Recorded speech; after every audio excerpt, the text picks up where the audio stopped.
I'm Rob's younger brother. And Deanna's been a friend of mine since the first day of high school when I was actually 13 because I got that August 29th birthday. So I've known Deanna now officially this year longer than I haven't known you. How about that? But before I start, I'd just like to say that it's one of the pleasures of my life to be able to be on this stage with these people tonight. They got an hour out. Growing up with Rob, it was really difficult for him. I mean, he had a younger brother who was so much more athletic and got better grades, and his teachers loved him, stayed out of trouble. I'm looking at who's laughing the hardest at that because the exact opposite with Robert. Robert was always the role model of the guy who did what he was supposed to be doing, did it with headstrong and always never giving up. When we were growing up, Rob and I did a few different things that Paul did. Usually it was just following in Paul's footsteps. Paul was a baseball, basketball, football guy. But Rob and I were encouraged by my parents to kind of branch out, do stuff that we were into. So for me, it was my love of music, my love of showmanship, and my inability to sit still. I was put into the theater, a training thespian. And for Robert, believe it or not, long before football came around, Rob's big thing was he was really into horses. I think part of that was Shady Oaks Farm with the Cassidy family, spending days out there. But Robert really was into horses, and he would go over to Palatine Stables, ride a few horses. But his competition was always there. So his original career plan was to race horses. So he wanted to be a jockey.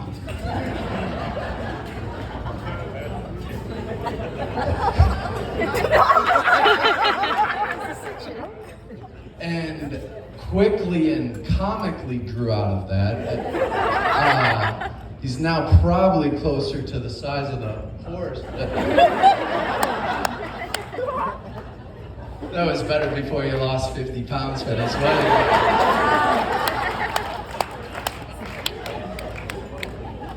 Now, I've always been able to have a front row seat to Rob's life. People would always ask me, you know, when are you going to grow, Patrick? When are you going to become one of these football players? Like, how jealous of you? How jealous of Rob are you? And honestly, the answer was, I never was. We were able to share in each other's successes. It wasn't 50-50. I was very pulling my weight on those successes, but we were sharing it.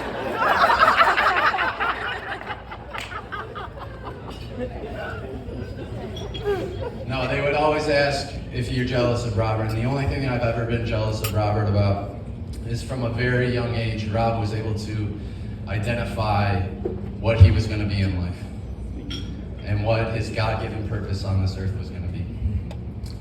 But let's flash back to before that. We always, in Palatine, the three of us,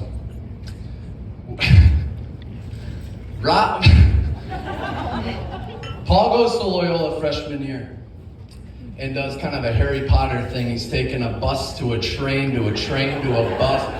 He's got to run through the wall to get to high school. And by the time I was a freshman in high school, I was getting driven, another Harry Potter reference, in this little red 1993 Toyota Corolla. It was not the flashiest car in the Loyola parking lot by any means. If you've ever seen Harry Potter 2, when that car like goes into the woods and becomes feral, that's what we were driving. And one day, Robert calls Mom and Dad, I crashed the car.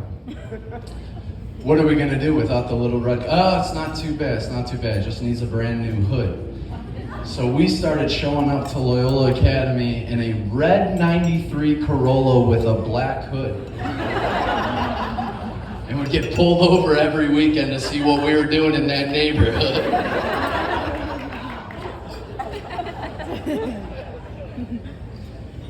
But again, just following Robert's life led him from Loyola football team there to Dayton. And that was really where I have some of the most fondest memories of Robert as a football player.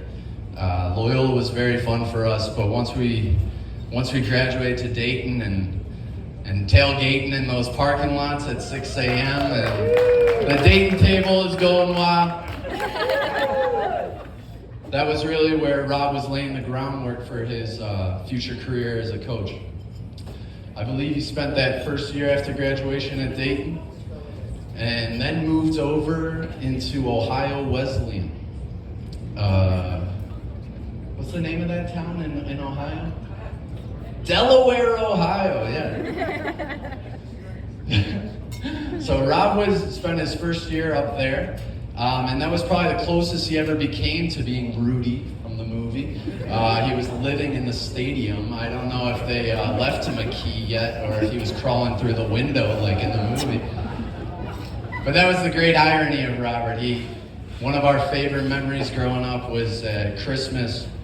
My dad, my mom got Rob the Rudy Notre Dame jacket and even wrapped it in the brown paper bag like they do in the movie. And one of the great quotes in Rudy is, he's 5 foot nothing, 100 and nothing. And I think Rob hit those dimensions in about the second grade. So. But going on from Dayton, going on to Ohio Wesleyan, he finally got a great call, let us know that he was going to be coming to University of Illinois in Champaign.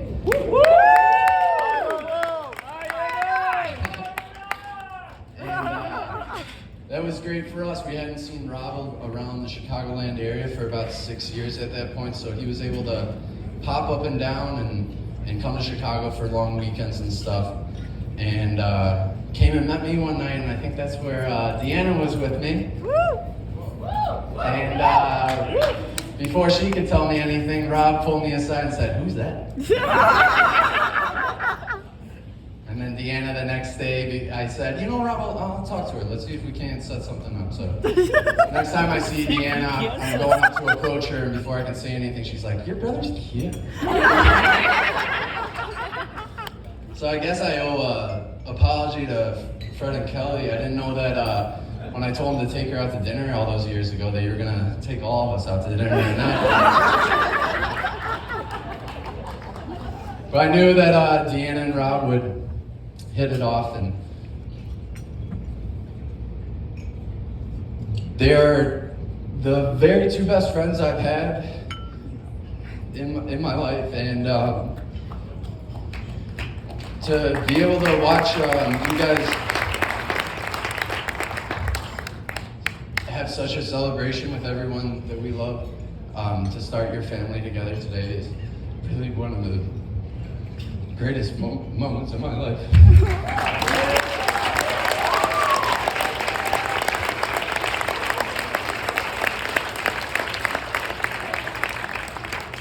When I met Deanna in high school, I didn't have the same experience over at Loyola that Paul and Rob did.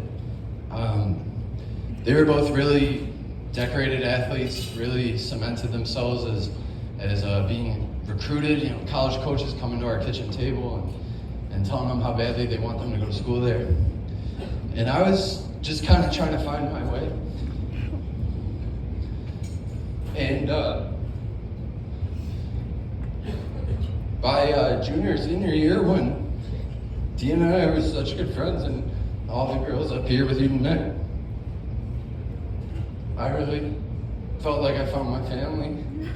And for you to be official, it blows my mind. It's very surreal, and I just couldn't be happier, selfishly for myself, that I get such a great sister-in-law who I can shoot the shit with anytime. But with, my brothers are really bad, 2 for 2. I have such a great sister-in-law, Lizzie, and the family that they've made. And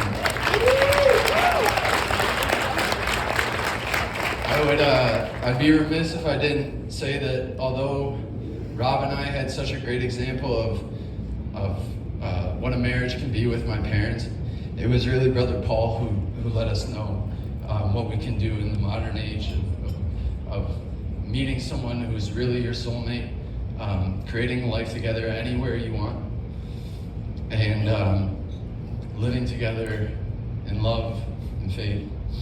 And you've been a great role model for both of us, Paul.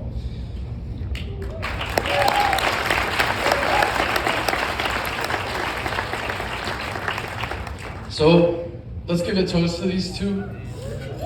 We'll start out, firstly, most importantly, our beautiful bride, our Deanna. You never looked so beautiful, and it's not a coincidence it's your first day as a Delaney. And finally, to my big brother Rob, the richest man in town.